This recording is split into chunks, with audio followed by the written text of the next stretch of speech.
Graça e paz, sou o pastor Marcos. Nós vamos continuar a nossa série de meditações no livro de Neemias, hoje Neemias capítulo de número 6. Pause aí, leia todo o texto bíblico para um melhor aproveitamento.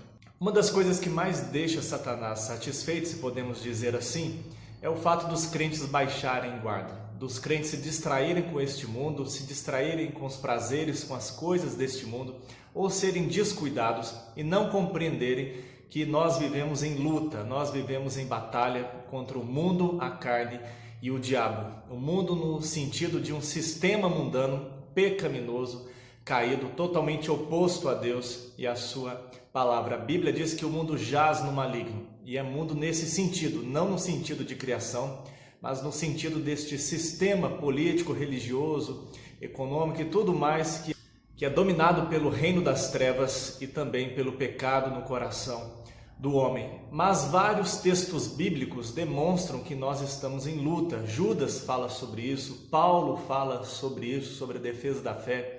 Pedro também fala sobre isso. O Novo Testamento é vasto em nos dizer que nós estamos em luta e em batalha. E é claro que nós não lutamos para vencer, mas nós lutamos já mais do que vencedores em Cristo Jesus, naquele que nos conduz em triunfo. Nós temos todas as armas nas mãos e a garantia da vitória, pois Cristo já esmagou a cabeça da serpente. Mas Paulo, por exemplo, em Efésios 6, vai nos dizer que a nossa luta hoje não é física, não é contra carne ou sangue, mas é contra os principados e potestades. Então é uma luta espiritual, é uma batalha pela verdade, é uma batalha de ideias, é uma batalha também pelo coração dos homens, e é uma batalha espiritual. E hoje nós vamos ver à luz de Neemias capítulo 6 que o inimigo não dá trégua, portanto nós precisamos sempre estar vigilantes, não podemos baixar guarda, e o inimigo é muito astuto, ele é muito sutil, e ele muda de estratégia. Se ele não consegue de uma forma, não pense que ele vai descansar, mas ele vai tentar de uma outra maneira. E é isso que nós vamos ver hoje à luz do capítulo 6, quando o povo estava prestes a concluir as reformas do muro, das torres e das portas, estavam ali fechando as últimas brechas. O inimigo, vendo que eles estavam ali se fortalecendo, ele vai tentar aí com outras táticas minar esta obra e levar o povo de Deus à derrota e à vergonha. Vamos ver que aplicações nós temos para a nossa vida à luz da obra de Jesus Cristo, o grande supremo reformador, restaurador, redentor de todas as coisas. Você já deve ter ouvido aquele ditado: se você não pode com eles, junte-se a eles. E é isso que Sanbalat, Tobias, Gesem e os outros inimigos do povo de Deus, inimigos de Neemias, opositores, estão fazendo aqui. E nós vemos como o inimigo trama desta maneira, tentando armar ciladas e armadilhas. A Bíblia diz que nós devemos estar atentos às ciladas de Satanás, aquele que está ao derredor rugindo como leão, procurando alguém para devorar. Por isso que a Bíblia diz que nós devemos ser sempre vigilantes, orarmos sem cessar e também nos revestimos de toda a armadura de Deus para podermos resistir firmes no dia mau. Aqui eles enviam mensageiros a Neemias, como que se eles estivessem propondo um acordo de paz, como se eles estivessem ali se rendendo e propusessem um acordo ali com Neemias. E eles marcam um encontro com Neemias isolado ali da cidade, em um ponto de encontro mais afastado, e eles estão aqui então tentando convencer Neemias de que eles querem conversar, de que eles querem um acordo. Mas a gente percebe mais adiante aí no verso 2 e 3, pelas palavras do próprio Neemias, que isto era uma armadilha, uma arapuca. Não sei se você já fez aí uma arapuca, não é?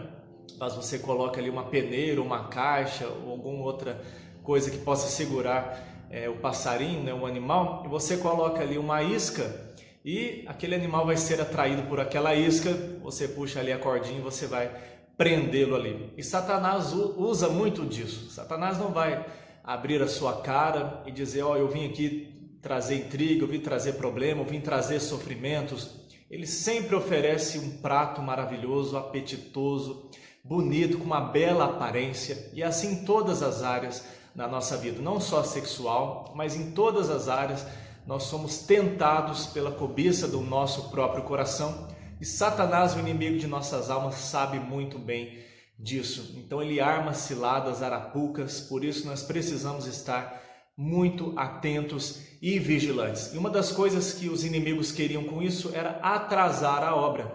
A gente percebe pela resposta de Neemias. E além disso, causar ali um mal entendido, como se Neemias, é o que vamos ver mais à frente, quisesse se juntar a outros para formar ali um motim, uma rebelião contra o Império Persa. E se isso chegasse aos ouvidos do rei, ele ia ser visto como traidor, provavelmente seria morto de modo cruel e também o povo de Deus seria massacrado, tido como ali revolucionários e traidores do Império. Então nós vemos aí como que Satanás também trabalha desta forma.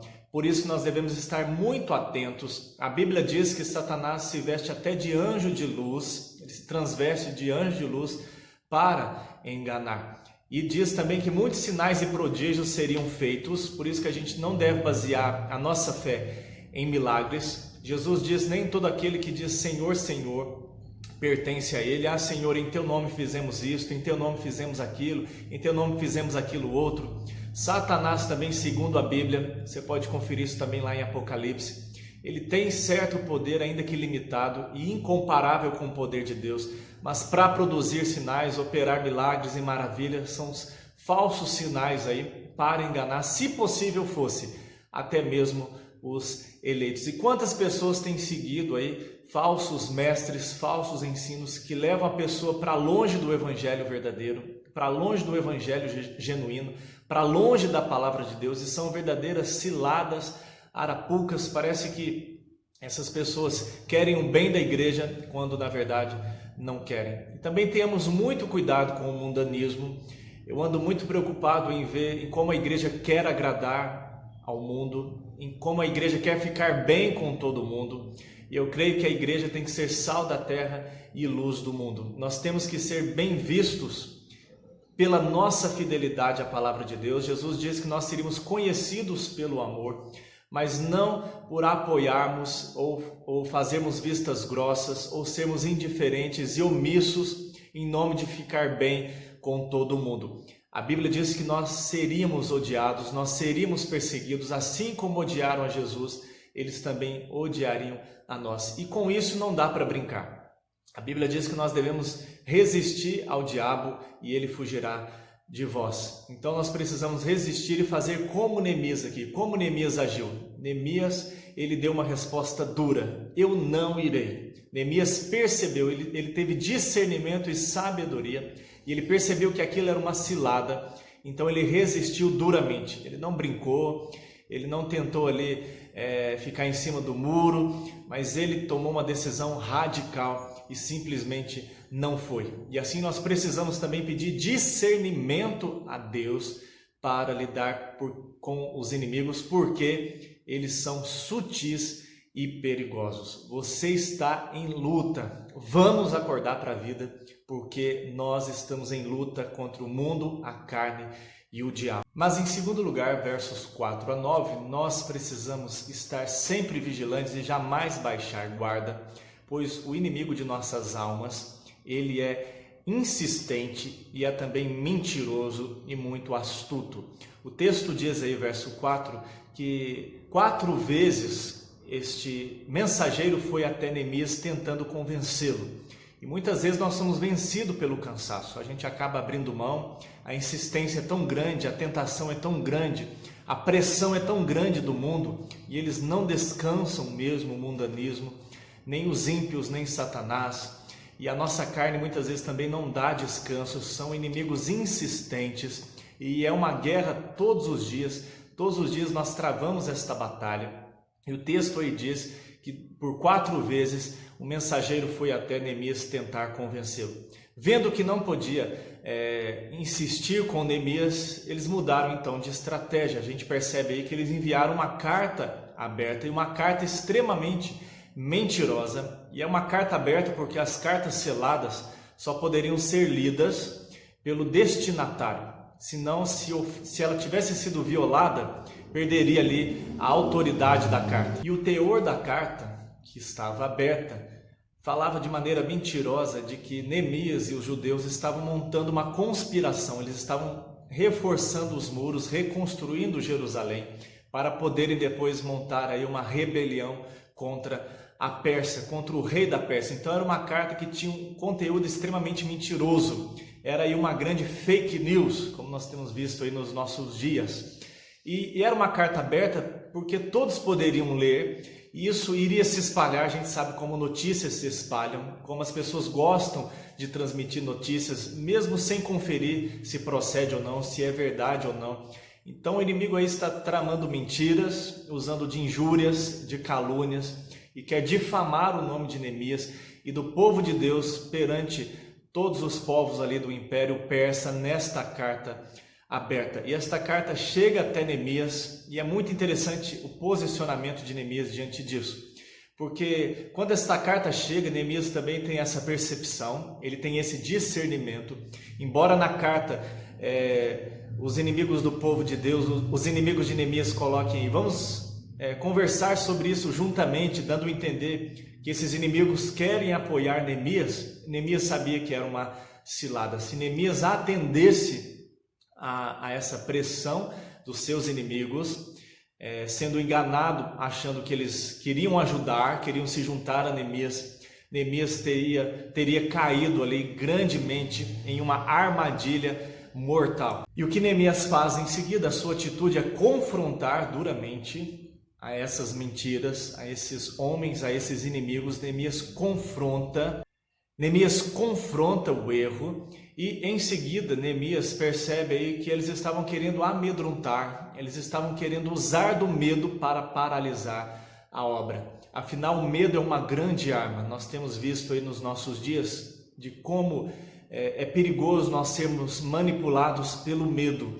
Nós sabemos que temos vivido aí dias difíceis, mas também homens maus com motivações erradas, homens poderosos, eles podem usar muito bem do medo, criar um clima de medo, deixarem as pessoas aterrorizadas, e assim será mais fácil manipulá-las. E Neemias percebe isso, e é interessante que mais uma vez aqui, como ele faz diversas vezes no livro, Neemias ora. Neemias ora a Deus, e muitas vezes são orações curtas, mas orações sinceras, profundas, e eu creio que essas orações mostram como Neemias dependia momento a momento de Deus, como Neemias coloca todas as situações diante de Deus, pede direção a Deus, pede forças a Deus, e aí ele ora: Deus, fortalece as nossas mãos, debaixo de ameaças, de injúrias, de calúnias.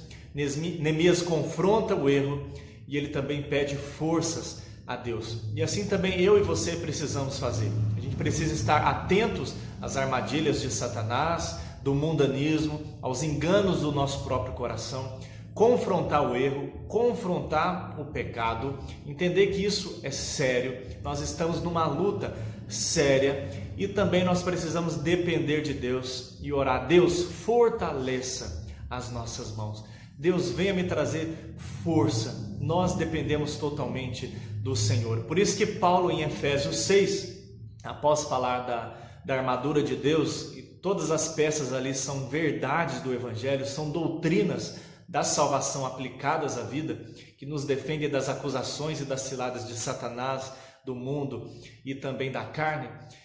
Paulo diz: com toda a oração e súplica, nós vamos guerrear, mas precisamos totalmente de Deus. Você tem orado?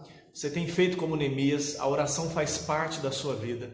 Será que nós temos vivido uma vida diante de Deus? Será que nós temos dependido de Deus, ou nós temos tentado vencer a carne e o mundo, o diabo, na nossa própria força? Eu e você, nós, igreja, precisamos depender totalmente de Deus. Não é autoajuda. Este papo de autoajuda não é bíblico. Isso enaltece o homem e faz com que você pense que você tem forças em você mesmo. Nós precisamos de uma ajuda do alto, de uma ajuda de Deus. Mas em terceiro lugar, versos de 9 a 14, nós percebemos aí que de fato, mais uma vez, o inimigo não dá trégua. Ele já tentou de uma maneira, tentou de outra, e agora vai tentar de uma maneira que, se Neemias não tivesse muita comunhão com Deus, não tivesse muita sabedoria e percepção, ele teria caído E creio que muitos cristãos ou chamados evangélicos têm caído nisso. Talvez nós jamais imaginaríamos que isso pudesse vir de onde veio. A gente percebe aí que Semeias era de uma família sacerdotal, Neemias foi até a casa dele e lá esse Semeias, ele chama Neemias para se refugiar no templo, para que Neemias se escondesse no templo. Semeias se coloca aí como uma vítima, como se eles estivessem perseguindo Semeias, e ele diz a Neemias: Neemias, vamos nos esconder no templo. Lá eles não vão ter coragem de entrar, lá eles não vão nos achar, lá eles não vão poder fazer nada conosco. Parece um convite até interessante, não é? Vindo de um sacerdote, um líder religioso. Vamos nos refugiar na casa de Deus. Ah, que mal tem isso, lá é a casa de Deus, o melhor lugar que a gente poderia ter para se refugiar. Parece um plano perfeito e maravilhoso. Semeias também está sendo aí atacado, então ele vai se juntar a Neemias para poder os dois se salvarem e também evitarem conflitos. Parece um plano maravilhoso. O que há de errado nisso? Mas Neemias tem uma grande percepção. Primeiro verso de número 11, nós percebemos aí que Neemias não é covarde, Neemias não foge da luta. Neemias diz assim: como eu vou fugir, como eu vou abandonar essa missão? O que será da minha liderança se todos souberem que eu fugi, que eu abri mão de tudo, que eu fui um covarde? Que líder serei eu? Onde estará a minha confiança em Deus? Que exemplo de confiança e de fé eu serei se eu sair fugindo dos meus inimigos? E muitas vezes também nós somos tentados a isso, a abandonarmos, a jogarmos a toalha, a nos rendermos e a dizer: não tem jeito mesmo, Deus não pode nos salvar, chegou o fim da linha, o negócio que tem é eu entrar na minha caverna, eu desisti de lutar, afinal o inimigo parece ter vencido. E nós nos acovardamos, e a Bíblia sempre nos encoraja à batalha, porque nós somos mais do que vencedores em Cristo Jesus, e é Ele quem nos fortalece, e sempre nós somos exortados da seguinte forma: não temas. Jesus, quando enviou seus discípulos, disse: não temais aquele que pode matar o corpo, mas não pode fazer nada depois disso. Antes temei a Deus, que pode lançar tanto o corpo como a alma no inferno. Então nós precisamos confiar em Deus e não sermos medrosos. Por isso que Deus diz a Josué: não te mandei eu ser forte e corajoso, não temas nem te espantes, porque o Senhor teu Deus é contigo aonde quer que andares.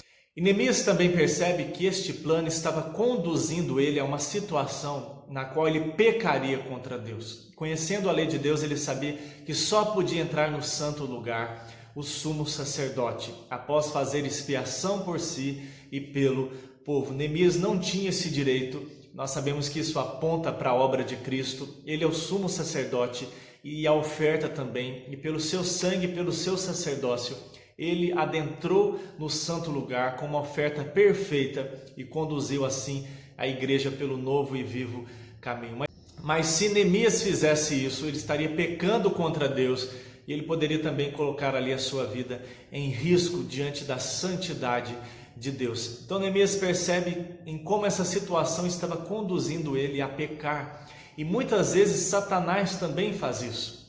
Com aparentes boas intenções, nós somos conduzidos muitas vezes a situações ou a resoluções que nos levam a pecar contra Deus. É o famoso jeitinho brasileiro, né? É o pragmatismo.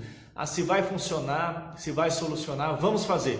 Não importa se está na Bíblia ou se não está, se está funcionando, isso é que interessa. Se está me fazendo bem, então isso é que é importante. Então nós devemos estar muito atentos a isso, porque saídas miraculosas, saídas humanas, jeitinho humano, sabedoria humana não resolve os nossos problemas e muitas vezes nos leva a pecar contra Deus. Quantas vezes nós estamos aí em uma situação difícil e não faltam ofertas aí para nós negarmos a nossa fé, negarmos princípios bíblicos e cedermos, ao invés de continuarmos confiantes em Deus, mesmo a custas aí de prejuízos, mas aguardando que Deus nos livre e que Ele abra uma porta.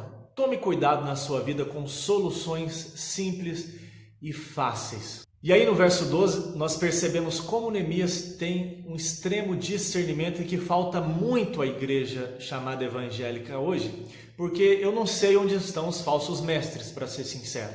Porque parece que não existem falsos mestres para a igreja contemporânea. Nós não podemos julgar nada à luz da palavra de Deus, que as pessoas já nos acusam de estarmos julgando, de estarmos tocando em ungidos do Senhor, como se a igreja toda não fosse ungida em Cristo e houvesse uma casta especial. Sempre esses líderes se tornam intocáveis, inquestionáveis, porque parece que eles são quase que como semideuses, e eles às vezes conduzem a igreja em heresias, conduzem a igreja no mau caminho, no falso evangelho, e a gente não pode dizer nada. A Bíblia sempre diz que nós devemos julgar segundo a reta justiça. Nós não podemos julgar de maneira hipócrita e com motivação errada. E acima de tudo, nós devemos confiar as nossas causas a Deus. Mas a Bíblia diz que nós devemos denunciar o erro. Paulo diz que nós devemos espantar os lobos ferozes. Paulo várias vezes denuncia os falsos mestres. Judas faz isso, João faz isso, João fala dos anticristos, Pedro fala sobre isso. Então, a existência de falsos mestres é uma verdade, não é algo dos nossos dias, é algo que sempre esteve, desde a queda do homem.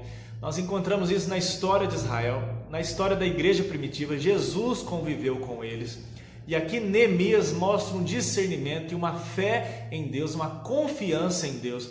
E ele aí reconhece que eram falsos mestres que haviam sido subornados pelos inimigos do povo de Deus. Então, igreja de Cristo, nós precisamos estar atentos, nós precisamos ser bereanos nesse sentido, ter a Bíblia na mão e conferir se as coisas de fato são assim. Os falsos mestres são uma realidade e eles muitas vezes chamam a atenção para si, muitas vezes barganham as coisas com Deus, são aí os teólogos da prosperidade, são aqueles que trazem um outro evangelho, trazem supostas novas revelações que vão totalmente fora do que nós temos nas Escrituras. Saiba que a palavra de Deus é a nossa única regra de fé e prática, é um solo seguro, e tudo que Deus tinha para falar para a sua igreja, que é suficiente para a nossa salvação, para o nosso relacionamento com Deus, para o nosso crescimento espiritual, está registrado nas Escrituras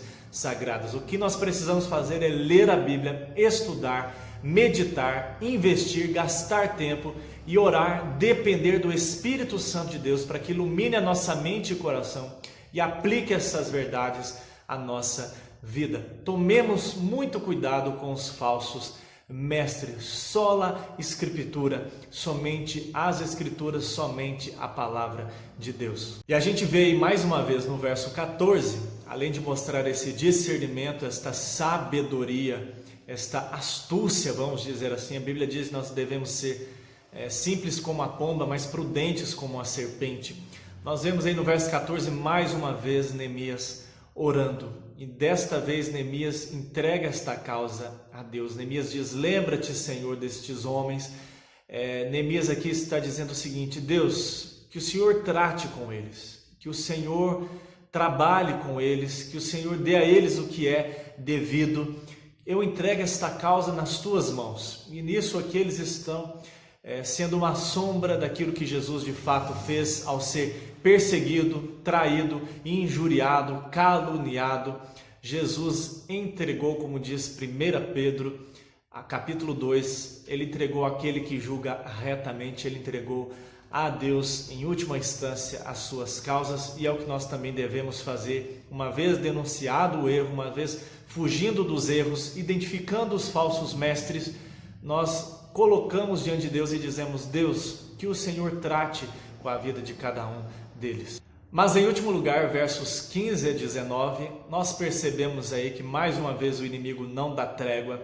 O capítulo termina dizendo que Tobias escrevia cartas para atemorizar o povo de Deus, para colocar medo no coração do povo de Deus, para que o medo paralisasse, para que o medo os fizesse desistir, desanimar.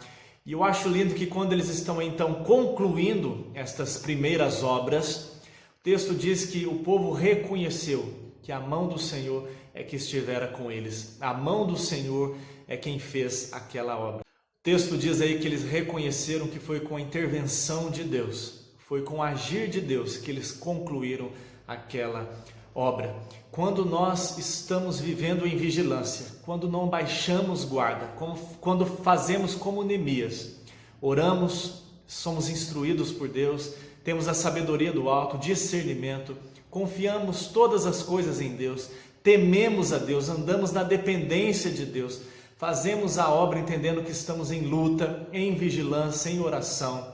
Outros reconhecerão que Deus está conosco, que Deus está no negócio, que Deus está na obra, que Deus está adiante. Não é na nossa força, não é no nosso braço, não é no nosso esforço, não é sobre o quanto nós somos bons, fortes, ágeis, sábios, mas fica em destaque aqui no final deste capítulo, Deus, a glória é de Deus, Deus é reconhecido em tudo isso. Percebam que a fama não vai para Neemias, a glória não vai para Neemias, mas vai para o Deus de Neemias. É o Deus de Neemias que é o Deus que intervém, o Deus presente, o Deus que trabalha pelo seu povo, o Deus que está ao lado do seu povo, o Deus que luta com o seu povo, e é o mesmo Deus de hoje. Quando andamos em fidelidade a Deus, quando nós dependemos de Deus, quando usamos as armas de Deus, quando buscamos sabedoria do alto, quando andamos nessa fidelidade, nessa dependência, outros reconhecerão, para vergonha dos inimigos, de que Deus intervém, Deus está conosco. É com a graça e a ajuda de Deus que nós lutamos o bom combate, que nós trabalhamos para Deus, que nós realizamos obras para a honra e glória do nome de Deus. Mas para concluir, como nós já aqui até mencionamos, todas estas dificuldades, elas são encontradas de maneira muito mais intensas e profundas na pessoa de Jesus Cristo. Ninguém mais do que Jesus lidou com as artimanhas, com as ciladas, com as armadilhas de Satanás. A gente vê que até durante a sua vinda, a sua encarnação, o seu nascimento, durante a sua peregrinação aqui, como Satanás tentou conspirar, levantar inimigos, desde Herodes para poder matar ali os meninos. Quando ele é conduzido para o deserto no seu jejum, naqueles 40 dias, Satanás tenta ali se aproveitar e derrubá-lo. Durante todo o seu ministério, ele também tenta ali através dos próprios apóstolos, como Jesus diz que Satanás queria peneirar Pedro, mas ele só foi guardado por causa, de fato, do poder de Deus e da intercessão de Jesus Cristo. A gente percebe também que como ele se aproveita de Judas e Judas o trai, como os próprios judeus conspiram, inventam mentiras, pagam testemunhas falsas. Jesus foi vendido, caluniado, difamado, foi traído, entregue e morto, com uma morte horrível de cruz. Mas em tudo isso, Jesus respondeu com firmeza, Jesus confiou ao Pai, Jesus, ele combateu o falso ensino, os falsos mestres, e Jesus, como diz Pedro, ele não pagou injúria por injúria e não se vingou a si mesmo, mas ele entregou tudo totalmente a Deus, ao Pai, aquele que julga retamente. E Pedro nos chama a trilharmos este mesmo caminho, uma vez que nós estamos unidos a Cristo, nos identificamos com Cristo. Ele é a cabeça e nós somos o corpo, ele é o noivo e nós somos a noiva, ele é o pastor e nós somos o rebanho. E nós estamos unidos com Cristo na sua morte, onde o nosso velho homem é morto, é sepultado, e também na sua ressurreição, por meio da qual nós temos vida, nova vida, vida espiritual, vida eterna, vida com Deus. Então nós trilhamos os mesmos passos que Jesus nesse sentido, unidos a Ele. Isso é maravilhoso porque o autor aos Hebreus vai dizer que Ele é o sacerdote que compartilha das nossas fraquezas. Ele sentiu na pele, ele foi tentado como nós fomos, mas sem pecados. Ele é o sumo sacerdote que pode se compadecer de nós, ele se identifica conosco, ele sofreu na pele tudo que nós sofremos e hoje ele está vivo e ele é poderoso para nos socorrer, para socorrer a igreja, que possamos andar em fidelidade e saber que Cristo é que nos conduz em triunfo e nele nós somos mais do que vencedores. Meu irmão em Cristo, não baixe guarda, sejamos vigilantes. Nós estamos em batalha, nós estamos combatendo o bom combate. Igreja, vamos acordar para a vida, vamos parar de flertar com o mundo, vamos parar de brincar de que somos crentes, brincar com a fé cristã. Vamos levar a palavra de Deus, o Evangelho, sem deixar corromper, estar atentos a esses ataques dos inimigos, de que muitas vezes parece que querem se reconciliar com a igreja. Eles são de fato insistentes, eles usam de suborno, eles usam de falsos mestres que saem de dentro da igreja, eles não dão trégua, e que possamos, com a graça de Cristo Jesus, o nosso general, sermos como Neemias e sermos como Jesus Cristo, alertas, vigilantes, com discernimento, dependendo do Pai. Que Deus assim nos abençoe, nós continuamos aí andando debaixo da graça e da misericórdia de Deus. Um abraço, que Deus seja conosco.